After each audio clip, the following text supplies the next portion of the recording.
میرے پیارے دوستو، ہماری اس دنیا میں مسلمانوں کی تعداد 1.9 بلین کے قریب ہے، اور اگر بات کریں ہمارے پیارے دیش بھارت کی تو بھارت دیش کی کل آبادی میں 14% مسلمان ہی موجود ہیں، اور اگر بات کریں مسجدوں کی تو بھارت دیش میں قریب 6 لاکھ مسجدیں موجود ہیں۔ اور دوستو، ان مسجدوں کو دیکھ کر آپ لوگوں کے ذہن میں کبھی بھی یہ بات تو ضرور آیا ہوگا کہ آخر اتنی مسجدوں میں بھارت دیش کی سب سے پرانی مسجد کون سی ہے؟ اور اگر آپ لوگوں کو نہیں معلوم ہے تو میں آپ لوگوں کو بتا دوں کہ بھارت کی سب سے پرانی مسجد کا نام ہے چیرامن جمعہ مسجد، اور اس مسجد کا نام ایک ہندو راجا کے نام پر رکھا گیا تھا۔ تو آخر کیا ہے اس کے پیچھے کا اتہاس؟ کیوں ایک ہندو راجا کے نام پر رکھا گیا تھا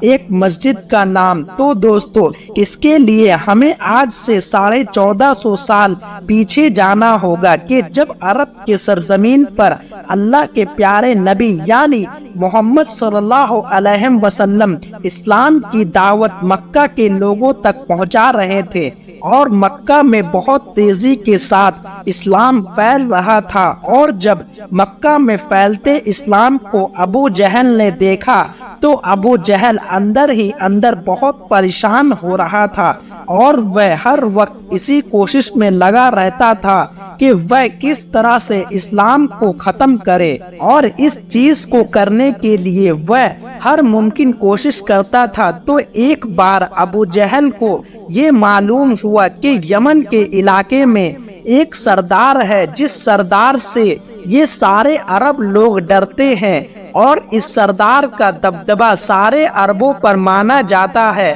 تو اگر کسی طرح سے میں اس سردار کو یمن سے عرب کے طرف بلا لوں اور انہیں یہ کہوں کہ وہ آ کر ان سارے عرب لوگوں کو اسلام قبول کرنے سے روکیں، تو شاید یہ عرب لوگ اس سردار کی بات مانیں گے اور اسلام قبول نہیں کریں گے۔ لہٰذا ابو جہل نے اس یمنی سردار سے بات کر کے انہیں عرب آنے کے لیے راضی کر لیا، اور وہ سردار عرب آتے ہی فوراً اللہ کے نبی کے بارگاہ میں حاضر ہوا اور ان سے یہ کہنے لگا کہ یہ عرب کے لوگ کہہ رہے ہیں کہ آپ اللہ کے آخری نبی ہیں، جس پر اللہ کے نبی نے فرمایا، جی ہاں، یہ لوگ صحیح کہہ رہے ہیں، میں ہی اللہ کا آخری نبی ہوں۔ جس پر اس یمنی سردار نے کہا، اگر آپ سچ میں اللہ کے نبی ہیں تو آسمان میں چمک رہے اس چاند کے 2 ٹکڑے کر کے دکھائیں۔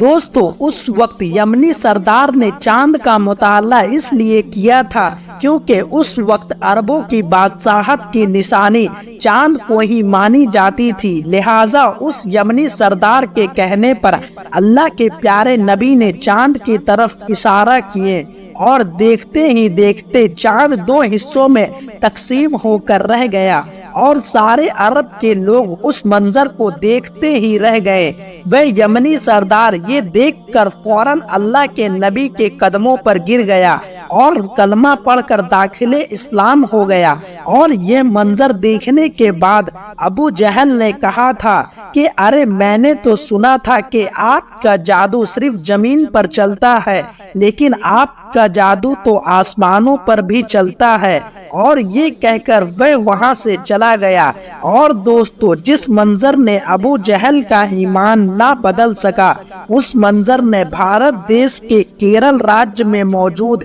ایک ہندو راجا کے دل کو جھنجھوڑ کر رکھ دیا، جنہیں اتہاس میں راجا چیرامن پیرومل کے نام سے جانا جاتا ہے۔ جی ہاں دوستو، جس رات یہ سارا منظر پیش آیا، اس رات راجا چیرامن پیرومل اپنے باغان میں ہی ٹہل رہے تھے کہ انہوں نے دیکھا کہ چاند 2 حصے میں ٹوٹ کر پھر سے واپس سے جڑ گیا، اور اس منظر کو دیکھ کر راجا چیرامن پیرومل کی راتوں کی نیند اڑ گئی۔ نہ انہیں چین سے نیند آتی، نہ وہ چین سے اپنی زندگی گزار پاتے۔ پھر ایک دن راجا نے ایک جوتش کو بلا کر ساری بات بتائی، پر